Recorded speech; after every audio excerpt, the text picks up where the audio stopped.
Баршаңызға қайырлы күн. Менің каналыма қош келдіңіздер. Бүгін сіздермен өте дәмді, үй жағдайында тез дайын болатын сусын дайындайтын боламыз. Ең алдымен лимон және апельсинді сыртын жуып, тазартып аламыз және де дәл видеодағыдай етіп тураймыз.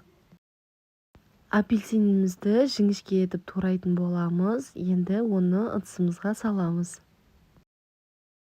Лимонды да дәл апельсин сияқты етіп турайтын боламыз, яғни жіңішке етіп тураймыз. Келесі ерекше дәм және де хош иіс беру үшін мята жапырақтарын қосамыз. Енді сусынымызға сироп қосатын боламыз. Менде осындай сироп құлпынай дәмімен. Сироп қосып болғаннан кейін мұздатқыштан шыққан сарыағашты қосамыз.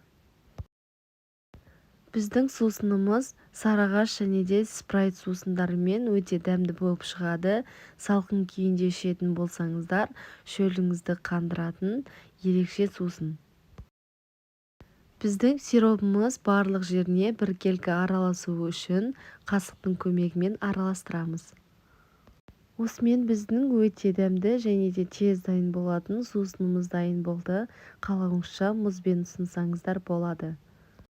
Түсі де өте әдемі және де тәбетіңізді ашатын керемет сусын. Сіздерге де міндетті түрде жасап көруге кеңес беремін.